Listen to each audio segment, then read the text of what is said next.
Hello and welcome to the Audio Dad Chronicles. I'm Shale, and today we're talking roadies who became rock stars and rock stars who became roadies. This is... That's right, we are the road crew. This is a call out to those who got pulled up from the big leagues, got converted from being a roadie into a rock star, and maybe the occasional rock star who then became a roadie. So we're going to dive right into this. First up is Lemmy.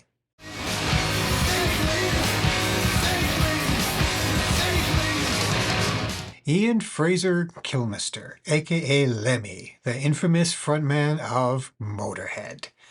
Did you know that in the years before Motorhead, he was the guitar technician for Jimi Hendrix?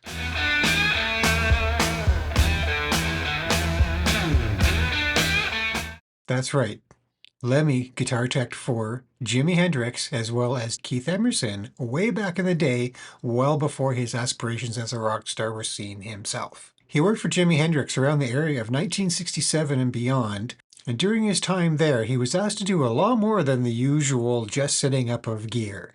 You know, this is Jimi Hendrix we're talking about here. It's not like he's known for smashing things on stage and lighting stuff on fire or anything. No. And Lemmy had to clean up after that. And his usefulness to Jimi didn't end there. There's been many a time where Lemmy has told the tale of how he acted as Jimi's drug mule. He was asked to carry over 100,000 tablets of acid across the border from Canada into the United States, and he was frequently called upon as Jimi's tester. He had to test the drugs first to see how good they were, so Jimi knew how much to take. Now, I think we all know that Jimi Hendrix is pretty well established at being prolific in his drug use, we will say. So how many drugs was Lemmy on? I'm back in the New York groove. Okay, next up is Ace Frehley. For those that don't know the name Ace Frehley, he's more commonly known as the lead guitarist back in the day for glam rock band Kiss. You might also know him as Spaceman. Well before he started unloading cannons of sparks out of his guitar live on stage with Kiss, Ace Frehley found himself an accidental roadie one time. In 1970, when he was just 18 years old, he attended the New York Pop Festival and casually walked backstage as if he belonged there. And I can speak from personal experience. There have been, we won't say how many, but a few instances where I just took one of my lanyards, threw it for some random show, threw it over my neck, walked in the side door of a concert venue that I knew very well because I had roadied in them many a times in the past, and just walked in and acted like I belonged there. And they let me. So I believe that. This is well before the idea of a backstage pass was ever invented, so it was a lot easier back then. It was mostly on people's word. Well, once he was backstage, he had to be given a job. So he was tasked with the duty of helping set up the drum kit for Mitch Mitchell, Jimi Hendrix's drummer. Yes, the same Jimi Hendrix.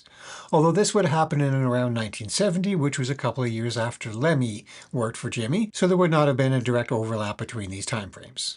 And all it took was that one afternoon being near the greatness that was Jimi Hendrix for Ace Frehley to realize his true path.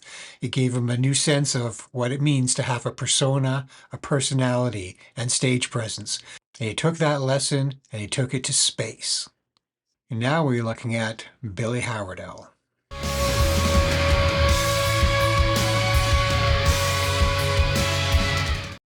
If you're not familiar with the name Billy Howerdel, that's okay, but I bet you know his music. He is the founding member and guitarist for the band A Perfect Circle, fronted by Maynard James Keenan, also known for the bands Tool and Pucifer. But did you know, before founding A Perfect Circle, Billy Howerdel was actually a guitar tech and Pro Tools engineer. He's toured with the likes of Tool, Nine Inch Nails, Smashing Pumpkins, and Fishbone. Billy also spent some time working in studios as a Pro Tools engineer.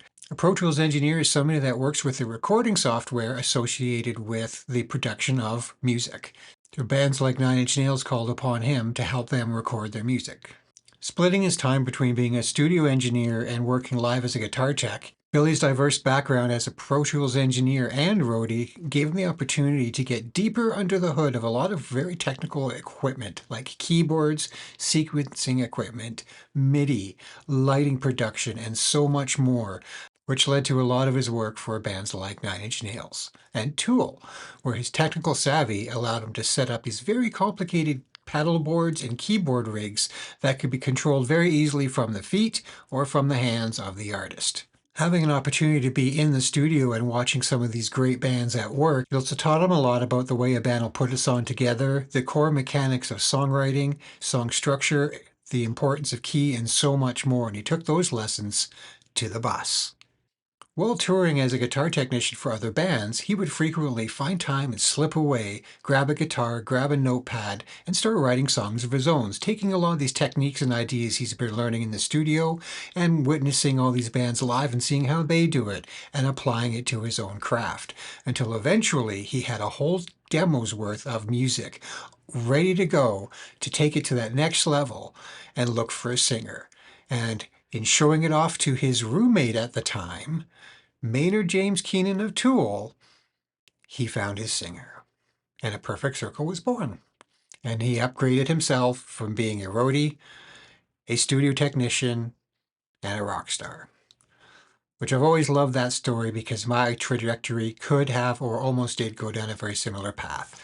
I started out as a roadie, as a guitar tech. I moved into studio engineering, and I've been hired by professional bands to do some touring with them, live performance, or even recording. Okay, time to flip the script a little bit. We're going to turn this one around. This one is going to be a rock star who turned into a roadie. This is the tale of Ian Roberts.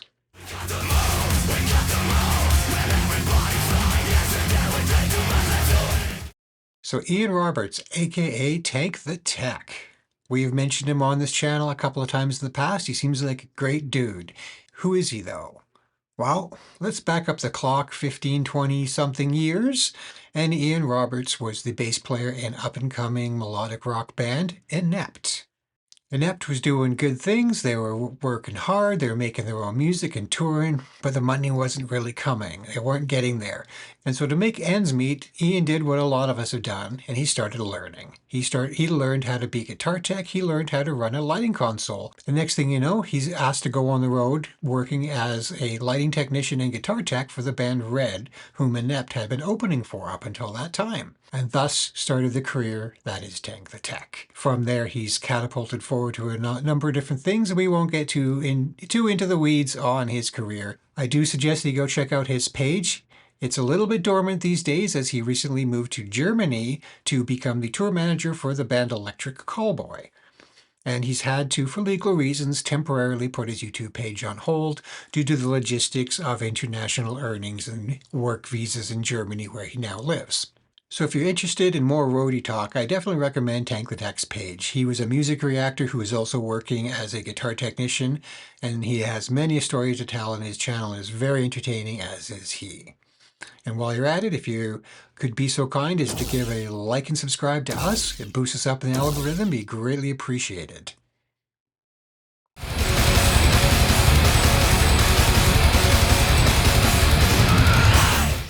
Gene Hoglan, aka the Atomic Clock. He's a heavy metal drummer known from, depending on how old you are, you could be Death Angel, Death, Death Clock, seeing a theme here?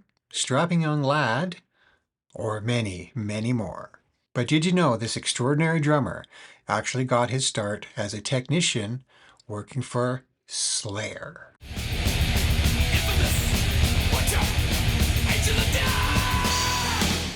Yep, you heard that right. Going back to 1983, Gene Hoglan was a lighting and drum technician for Slayer on their first album and touring cycle. Going back to their 1983 debut, Show No Mercy, Gene even has some backup vocals on the song Evil Has No Boundaries. And then in 1984, when they were recording their EP Haunting the Chapel, drummer Dave Lombardo called upon him to quite literally hold the kick drum still.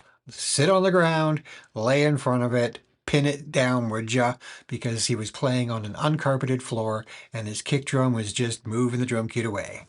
My first personal encounter with Gene as a roadie came when I was working at a nightclub in Vancouver, which is the hometown of the band Strapping Young Lad, of which he was a major part of.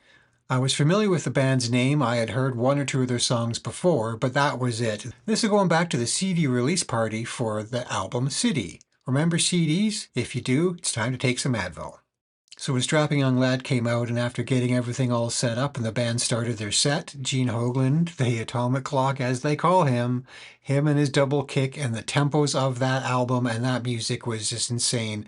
And I quite literally had no recourse, not knowing their music, but to flail. I basically just stab buttons as fast as I can to make things go flishy-flashy as quickly as I can because that music was just too chaotic to do anything else.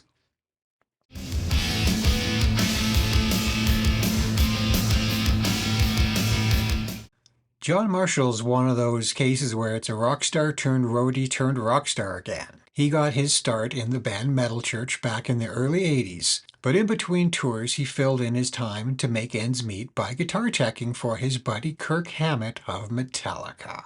And while on tour with Metallica, working in the capacity as a roadie, James Hetfield goes and breaks his wrist skateboarding. So who steps in to let the tour continue but John Marshall? Fast forward a couple of years later, and it happens again. He's out there working as a guitar technician for the band yet again, and James Hetfield unfortunately goes and gets himself pretty badly burned at a very famous incident in Montreal. So after some recovery time, when their tour resumed, James Hetfield once again called on John Marshall to fill in for him on rhythm guitar. It was not long after that the itch to make his own music hit him again, and John Marshall stepped down in his role and returned to his band Metal Church. And now for something completely different, Tupac Shakur. Now let me welcome everybody to the Wild Wild West, a state that's untouchable like Elliot Ness, the track. So the years before he became one of the most iconic and legendary hip-hop artists of all time, Tupac Shakur was actually a roadie, hype man, and dancer for Digital Underground. So just let me introduce myself. My name is Humpty, pronounced with the Humpty. Yo, ladies. Yeah, the Humpty Dance one. Those guys. In 1990, he worked as a roadie, dancer, and backup vocalist for Digital Underground, which showed to him the inner workings and how a tour is put together and how to pull off a show from the inside out. He learned how to work the stage, work the crowd, and just plain work hard. His proximity to Digital Underground, as well as his ability to be an excellent hype man and dancer, helped land him an appearance in the movie Nothing But Trouble, which was the first time his solo rapping was ever heard. Tupac went on to release landmark albums such as All Eyes on Me, earn multiple posthumous awards, and become one of the best-selling hip-hop artists of all time. Sadly, he was fatally shot in Las Vegas in 1996 at the young age of 25.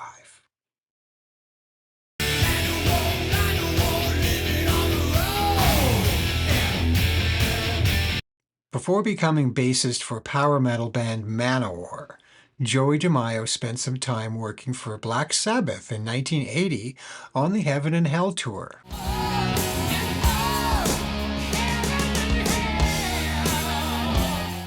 Which marked Black Sabbath's debut with their new singer Ronnie James Dio. During that time, he worked as bass technician for Geezer Butler as well as pyrotechnician. It's a very common thing as a roadie to kind of pick up as many jobs as you can. The more things you know how to set up, fix, maintain, or make go boom, the better chance you are going to stay employed year-round.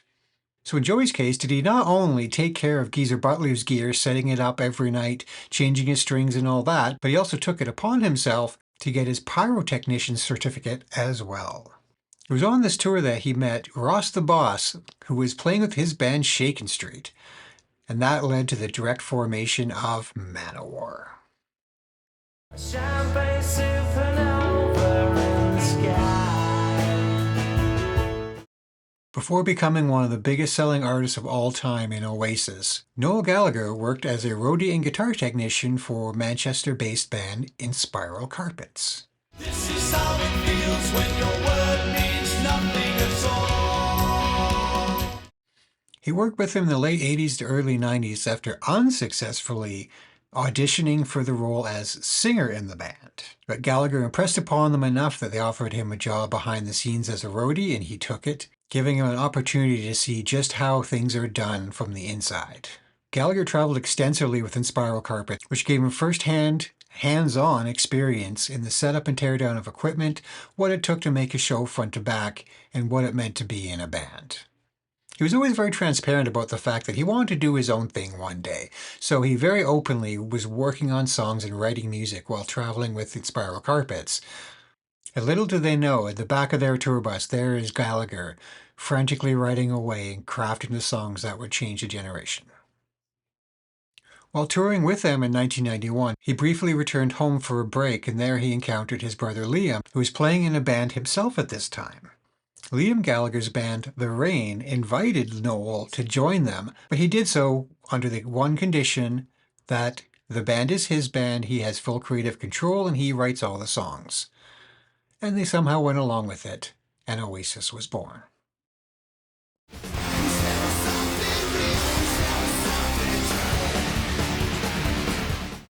For completely flipping the world upside down in the 90s with the formation of his band 9 Inch Nails, Trent Reznor was actually a rodeo and studio technician for the local industrial metal scene. He most notably worked for Ministry and their side project, Revolting Cocks.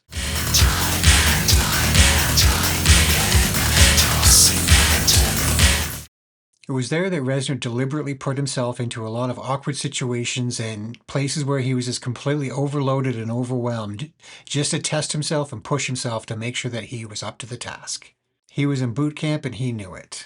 His time with Revolting Cocks was very formative for him, although fraught with a lot of hazing. Reznor did acknowledge that they were a little excessive at times, but he also saw them as necessary and formative to helping him become who he is. Becoming so adept at keyboards, technology, studio equipment, and recording, it made Trent the perfect person to help out the local Chicago industrial scene with a very heavy emphasis on keyboards and technology, which eventually led to him getting some studio time in the evenings for free in a studio that he was working in. He would stay late at night, well after they closed, to use the equipment for free, which eventually led to the original demos for Pretty Hate Machine. So there you are. There is 10 Rockstars to Roadies or Roadies to Rockstars. So what do you think? Did you like it? Leave a comment down below if you like this or if you want me to take a deeper dive into any of these artists or more behind-the-scenes roadie-related work. Until next time, I thank you all for coming along on the ride. I hope to see you all again. Peace, love, and empathy to you all. Good night.